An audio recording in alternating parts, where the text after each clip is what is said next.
One of the reasons I started doing my tradition of taking a look at different versions of the Christmas Carol was because every single version of the story offered something different, either from the point of view of the carol itself or the characters and their actors. I've even shown this in our last two visits to Dicken's classic story, where we get to see the Muppets mentioning death roughly 5 minutes into their film, and Mr. Magoo changing around the events of the story in his. We always get to see a slightly different take on how the story is presented. And while yes, we're doing another musical that's been inspired by A Christmas Carol this year, this one is different in two major factors. The first is the fact that this is perhaps the oldest adaptation we've ever covered on this channel, if not the oldest piece of work that we've covered, period. But the second is that, unlike the other versions, I really didn't grow up with this one. This particular version of the carol was something that my mother especially enjoyed, but it wasn't until I was watching it for this episode that I was able to see it from start to finish myself. I regret that a little bit, and I'll tell you why as we delve into Albert Finney's Scrooge. Hello ladies and gentlemen, I am your ever-friendly Pokeprof, and welcome back to Fascinating Fiction. So here's the funny thing when it comes to talking about Albert Finney, and that's the fact that because of the man's extensive history in movies and theater, the role that you might be familiar with him when it comes to the characters he's played are probably going to be drastically different depending on who you're talking to. While he's well known for starring in older films like Scrooge and Murder on the Orient Express, he's also well known for his supporting roles in more modern films, such as the Jason Bourne franchise, The Corpse Bride, and Aaron Brockovich. Hell, it wasn't until I was looking into the man that I realized that this is the same actor that I know best as Daddy Warbucks in the first ever film adaptation of Annie. And that's something that we're probably going to be getting to in a future video, if only because I know my sisters will insist on it now that I've mentioned it on the show. But needless to say, the man's got an extensive history, and it's interesting to be able to look at something that's considered one of his earliest standout roles. I sadly can't say as much for the rest of the cast, most of whom stayed in British films, barring one, but we'll get to him in a bit. The movie itself is actually a follow-up in a way to another musical based on Dicken's work, the 1968 version of Oliver Twist named Oliver, with an exclamation point. Not only were both movies shot by Oswald Morris, who was in charge of the cinematography, but they also used many of the same sets, switched around and dressed up for the respective films. I'll be honest, it makes me want to watch the other film, if nothing more than for comparison's sake, and the fact that the only thing I know about Oliver with an exclamation point is that's where food, a glorious food, comes from. We start off the movie with something that's kind of fallen by the wayside in more recent films, unless your name is James Bond, and that's having stylized opening credits at the start of the film. A lot of older movies, especially if they were musicals or had a major musical motif, would spend the first several minutes showing that off alongside something eye-catching. And while nowhere near as over-the-top and dramatic as Bond's own openings, Scrooge shows off some nice artwork of various scenes from this movie, the final of which actually translates near perfectly into the scene it's based off of. A lot of the opening of this film is pretty by the numbers for The Christmas Carol, establishing Scrooge, Bob Cratchit, and overall just giving us a classic interpretation of the novel. What's perhaps the most striking thing to see here, though, especially compared to other Scrooges we've seen up to this point, is just how well Finney acts the part. The man was apparently only 33 when he played the role, and yet between the makeup he's in and his actions, you fully believe him to be Ebenezer. It's after we get to see Bob meet up with his kids that we get our first real song of the film, Christmas Children. Christmas children peep into Christmas windows, hypnotizes children young and old.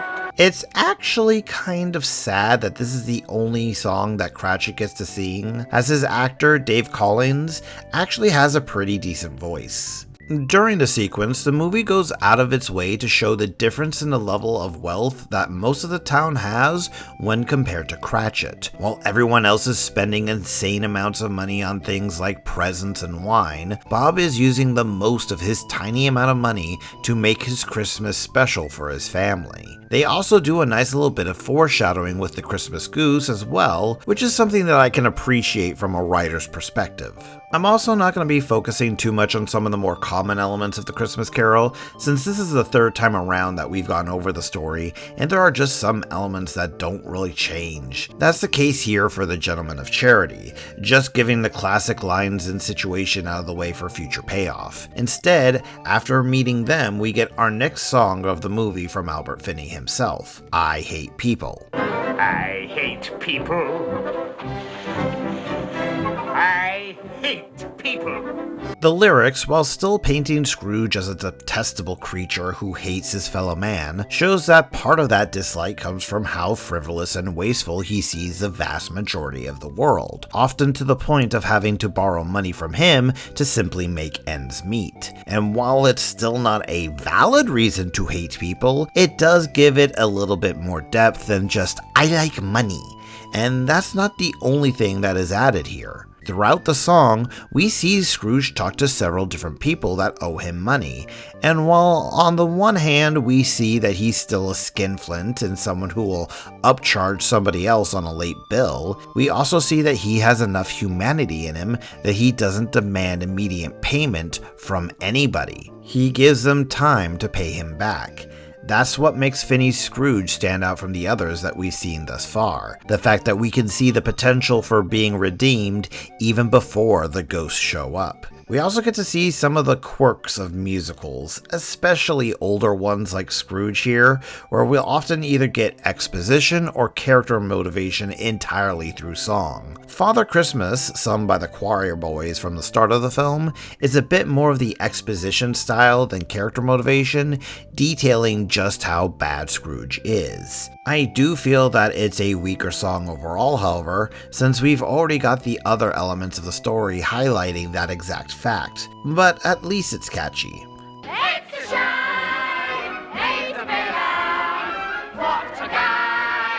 Getting to Scrooge's home is something that actually shows off another interesting aspect of his character that neither the Muppets nor Magoo really showed us, and that's the fact that Scrooge hoards his money so much that he doesn't even allow himself to use it. Between the dust and cobwebs covering his home to the rattiness of his curtains, he lives in a misery of his own making, all for the sake of more gold. Of course, it's as he's eating his evening meal that we run into the first ghost of the evening, one of which that you all might be a bit familiar with. He's more machine now than man, twisted and evil. Yeah, no, I'm not kidding.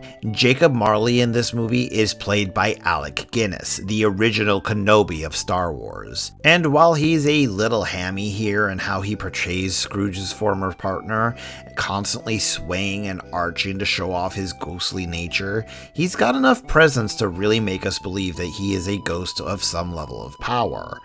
His song, however... See the phantoms filling the sky around you, lest their dreadful fate be yours. Now, I don't know if Guinness just couldn't sing, or this is a failing of one of those other quirks of some older musicals, where the song is more the character just speaking to music and tone than actually a musical number. Considering Finney himself, who we know who can sing, also does this talking to music style song in the future, I'm willing to believe it's more direction and artistic choice than anything else. Also, can I just say that this particular clip makes it look like Guinness just kind of forgot his line for a moment? And the third, when the bell tolls 3. But now it's time for us to move on to the ghosts proper, starting with our Victorian ghost of Christmas past. And it's as we see Scrooge's life as a kid that we also get to see the more human element to him again, as he regrets not giving anything to the kids that sang at his work from the previous night. And that's with them jeering at him in Father Christmas earlier at that. But what's more, we learn that Scrooge here has the most terrifying of all character backstories. Daddy issues. Seriously, we see Ebenezer's sister come in and say how their dad's nicer now and that he can come home. It's never really delved into much here, but it's kind of implied that he just wasn't tolerated before this point. Maybe his father had his own ghosts. Though that said, it's actually kind of interesting that none of the Christmas carols we've looked at went into anything deeper on Scrooge's sister. Considering we almost always see his nephew in the story, you would think his sister would play a bigger role as the kid's mother. Moving on to Fezziwig's section of the story, we get back-to-back songs. We start off with perhaps one of the more catchier songs in the entire movie, December the 25th. Out of the entire soundtrack, while there's a song that I do like better than this one, this is the song that got stuck in my head, and chances are it will get stuck in yours as well. The dearest day in all the year. December the 25th, correct! Now, here's a major difference that you'll see compared to a lot of the other versions of the Christmas Carol. In this version, Scrooge's love interest Belle, she's actually the daughter of Fezziwig and is named Isabel, which is actually a little bit of continuity I like, since it gives her more of a reason for actually being at the party other than she got invited. She gets the song Happiness alongside a montage of showing her and Scrooge being happy and falling in love. Happiness is whatever you want it to be. What makes this song a bit weird is the fact that it's sandwiched between another song, You, in which Ebenezer mourns the loss of his love with Isabel. This is one of those more talking to the tune of music songs that I was talking about before, though in this case I do think it's to try and make us feel sorry for Scrooge, since he really does regret letting Isabel leave. You were new to me. I let you go away. It's also in this sequence in the past that we get to see how Finney normally looks like, as he also plays Scrooge as a young man as well. From what I've been told, he had to spend 3 hours in makeup to become the old man, and I honestly believe it for the era. Ghost of Christmas Present is next, and he's probably the more traditional looking and acting member of the bunch. This actually makes me want to read up on the original novella a bit more, since it's thinking about it now, the Ghost of Christmas Past almost always sees some form of change between the different versions of the story. Present and future, on the other hand, tend to get a lot of the same looks and personality no matter what. We see that here with Present being joyful, being a giant man, and overall probably one of the more livelier parts of the entire movie. This leads us to the song I Like Life. This particular musical number not only shows that talking with music bit again, at least at the very start of the song, but the song itself is a twist on I Hate People from earlier, to emphasize all the good in the world. The fact that Christmas Present also gets Ebenezer drunk for half the number is also pretty fun. I like life, here and now. Life and I made a mutual vow. Why? Because I like life. Also, trust me when I say I'm going to be taking this particular clip and using it for future episodes of Fascinating Fiction. There are just some episodes that I know this is going to be a very fitting thing to use. I could do with another of them drinks. Later. Actually, that clip kind of's fitting now for the next song that we've got with Tiny Tim here, The Beautiful Day. That's not to say that the song itself is bad, nor is Tim's actor the worst singer or anything, but I do feel like that his song is the weakest of the lot. It's a bit of a saccharine song, one that's supposed to be there to really make us feel for Tiny Tim, to make us worry about his future considering the story we're in. And while I can understand the intent, I feel like they needed something more than the kid's voice to really carry the song. In a world I would love to see would be here and now. There will be a better use of it later though, and you'll see exactly when. Now we get to the part of the movie that I felt like you could probably cut entirely and wouldn't have lost all that much. We visit Scrooge's nephew, getting to see a chunk of their party and party games, with all of it eventually reminding Ebenezer of Isabel again and getting a tiny reprise of Happiness. And while I understand that this part of the film is to show that Scrooge realizes that he's missed out on the possible joy of his family, it feels a little too much of a retread of what we've done before, tying it to Isabel instead of his nephew. And the fact that the ghost of Christmas Present here finds the party so boring that he sleeps through most of it just kind of furthers the point of it really not being needed. This, of course, brings us to the final ghost of the story, the ghost of Christmas yet to come. And while the Grim Spectre changes very little, thanks to his iconic look being damn near set in stone, the look to the future is quite different from how we're used to seeing things. For one, the thieves that we've seen in other versions of the story are entirely absent, which makes some form of sense considering how poor Scrooge keeps his belongings in this version. But one of the more striking elements in this version of the story is just how happy things are for this future. Sure, we've got people taking happiness in Scrooge dying in the other versions, but it's kind of twisted just to how over the top it is here. Everyone gathering together before the money house to cheer his death, much to Scrooge's confusion. The poor man gets played victim to the fact that he's not entirely paying attention to the clues around him and doesn't know he's dead at this point, thinking everyone is just happy and loving him. This also brings us to, in my opinion, the best musical number of the entire film, Thank You Very Much. It's the happiest, most upbeat, triumphant song you'll probably ever hear about somebody dying. Thank you very much. Thank you very much. That's the nicest thing that anyone's ever done for me. Thank you very, very, very much. Of course, we get mood whiplash as the song fades away into us seeing what's happened to Tiny Tim, who's also passed away at this point. And remember how I talked about how The Beautiful Day wasn't exactly the best used song originally? Well, this is where it's put to a bit better of use.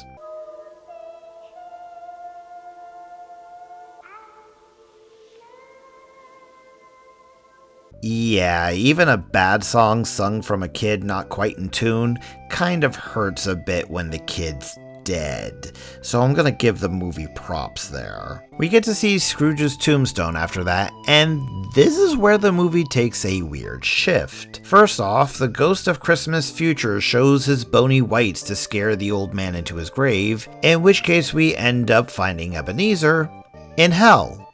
Like legit hell. Fire and brimstones and devils all. In this future, Scrooge never repented and thus has a chain in a special room waiting for him, as apparently Lucifer himself was so impressed with Scrooge that he is going to be his personal clerk, a Bob Cratchit of the devil's own. The scene and setting itself feels very modern for the lack of a better word. The concept of hell and Lucifer doesn't quite belong in the Christmas Carol, even for karmic retribution, and this set does very little to help. It kind of looks like parts of the Return of Oz got together with the original Star Trek sets and made a kid together to make this version of hell. Between that and Guinness hamming it up a little as Marley taking a bit of pleasure in what's happening to Scrooge here, and the entire bit just kind of falls flat. We begin to close in on the finale of the movie as we get a happy and repenting Scrooge singing I'll Begin Again, which is probably the strongest song that we get out of Finney in the entire picture. I really do wonder if it's just direction or an older fashioned style of music that left half the song spoken instead of sung, but it's good to see the man give it his all, knowing that he can sing. And I live in praise of that moment when, on a note of hope, on a strong amen. As the film starts to wind down to its natural end, we enter Reprise Town of the more catchier numbers of the movie. I Like Life gets it first as Scrooge buys the prize turkey, grabs a bunch of presents, and starts to lead a procession of the cast towards Cratchit's house. I mean, it's the big finale, so you gotta get as many folks as possible together to end things off with a bang, right? It's spying a Santa outfit and a window that we move on to a reprise of Father Christmas, changing the lyrics to reflect the good things that Scrooge is doing now. We then stop by the Cratchit house, giving the turkey the presents and probably the best reaction to Scrooge revealing who he is under the Santa beard that I have ever seen.